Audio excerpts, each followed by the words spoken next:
آپ صلی اللہ علیہ وآلہ وسلم ایک ہی رات میں سٹارز، پلانٹس، گلیکسیز کو کراس کرتے ہوئے زمین سے آسمان کی طرف گئے۔ اب اللہ تعالیٰ نے قرآن میں ایک جگہ فرمایا ہے کہ زمین اور آسمان کے درمیان ہر چیز اللہ تعالیٰ کو سجدہ کرتی ہے، which means سارے stars, galaxies, plants, mountains, trees. لیکن یہ کیسے پوسیبل ہے؟ سجدہ تو اس طرح ہوتا ہے، اور کبھی سٹار اور پلانٹس کو ہماری طرح عبادت کرتے ہوئے کسی نے نہیں دیکھا، لیکن اللہ تعالیٰ نے قرآن میں بار بار کہا ہے کہ یہ ساری چیزیں اللہ تعالیٰ کی عبادت کرتی ہیں۔ تو یونیورس کی ان ساری چیزوں میں کوئی نہ کوئی بات کامن، ایک جیسی ضرور ہوگی۔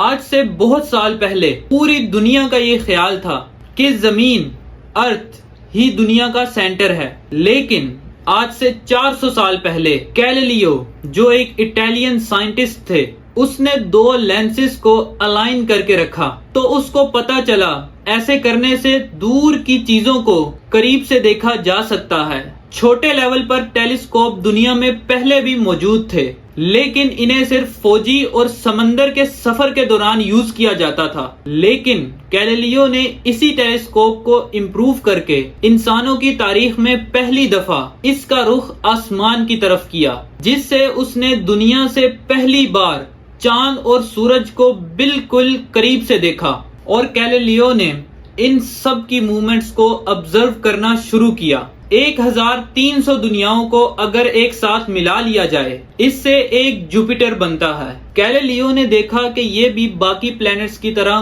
گول ہے، لیکن جوپیٹر کے اوپر جو لائٹ ہے وہ مہینے کے ڈیفرنٹ دنوں میں بالکل بدل رہی ہے، اور اس نے دیکھا کہ وینس اور سیٹرن کا بھی یہی حال ہے۔ اب یہ سب کچھ تب ہی پوسیبل تھا کہ اگر یہ ساری چیزیں سورج کے گرد گھوم رہی ہوں، دنیا کے نہیں۔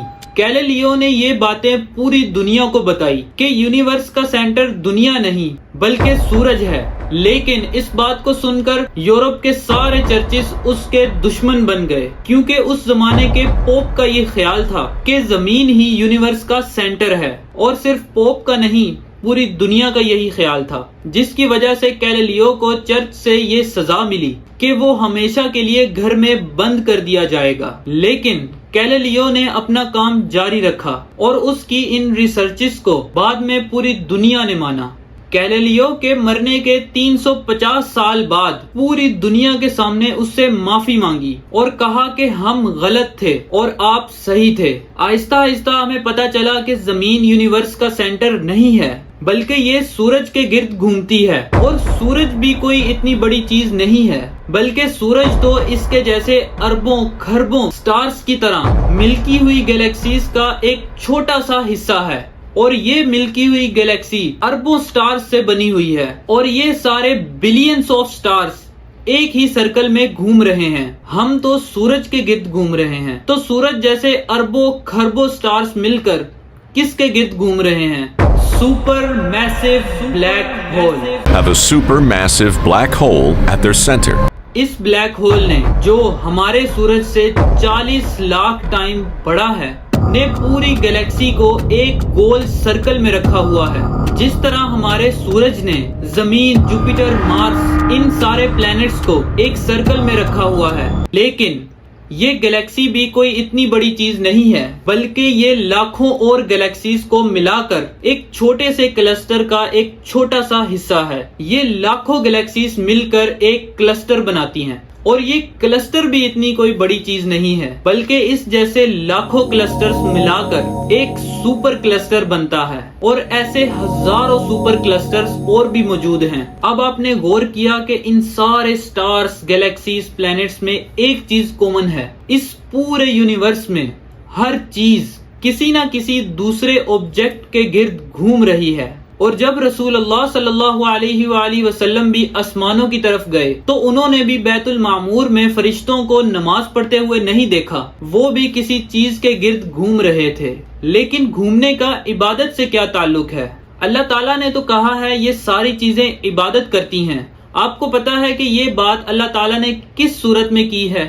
سورہ حج میں۔ حج میں مسلمان پوری دنیا سے اسلام کے سب سے مقدس اور ہولی جگہ کعبہ کے پاس جاتے ہیں اور بار بار اس کے گرد گھومتے ہیں۔ اب اس سرکل کرنے کا مطلب کیا ہے؟ جب مسلمان کعبہ کے گرد گھومتا ہے تو وہ اس وقت اکیلا نہیں گھوم رہا ہوتا، بلکہ چاند، پلینٹس، سٹارز، گیلیکسیز، کلسٹرز ساروں کے ساتھ ایک ہی عبادت میں شامل ہو جاتا ہے۔ تو یہ ساری چیزیں ہماری طرح عبادت نہیں کرتی، بلکہ ہم مکہ جا کر ان کی طرح عبادت کرتے ہیں۔ لیکن اس آیت میں تو لکھا ہے کہ یہ ساری چیزیں اللہ تعالیٰ کو سجدہ کرتی ہیں۔ سجدہ کا مطلب صرف ہمارے والا سجدہ نہیں ہے، بلکہ اللہ کے نظام کے مطابق چلنے کو بھی سجدہ کہہ سکتے ہیں۔ لیکن اللہ نے صرف اس آیت میں گیلیکسی، سٹارز اور پلینٹس کا نہیں کہا، بلکہ ہر چیز، پہاڑ، درخت، جانور سب کا کہا ہے۔ یہ تو سرکلز میں نہیں گھومتے۔ آج سے ہزاروں سال پہلے اینشینٹ گریس میں ایک کانسیپٹ بنا کہ کائنات کی ہر چیز ایک بہت ہی چھوٹے پارٹیکل ایٹم سے بنی ہوئی ہے، جس کو پھر 2000 سال تک پوری دنیا بھول گئی۔ لیکن آج سے 200 سال پہلے اس کانسیپٹ پر ریسرچ دوبارہ شروع ہوئی اور سائنسدانوں کی ریسرچ سے پتا چلا کہ ایٹم سب سے چھوٹا پارٹیکل نہیں ہے، بلکہ اس کے اندر اور بھی پارٹیکلز ہیں، جیسے پروٹون، نیوٹرون، الیکٹرونز۔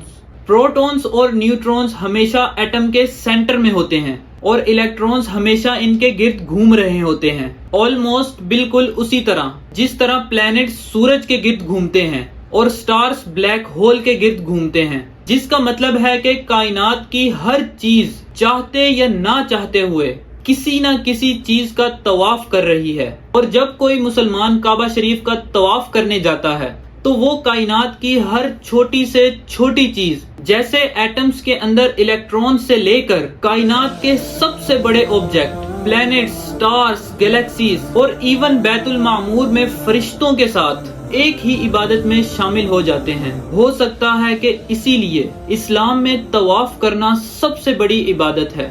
تو جب سورہ حج میں اللہ نے یہ فرمایا کہ یہ ساری چیزیں میری عبادت کرتی ہیں، تو یہ ہماری طرح عبادت نہیں کرتی، بلکہ ہم مکہ میں کعبہ شریف کا طواف کر کے ان کی طرح اللہ کی عبادت کرتے ہیں۔ لیکن ان ساری چیزوں کا طواف کرنے کا ایک فکس ٹائم ہے، اور جیسے ہی یہ ٹائم پورا ہوگا تب ہر شخص معلوم کر لے گا کہ وہ کیا لے کر آیا ہے۔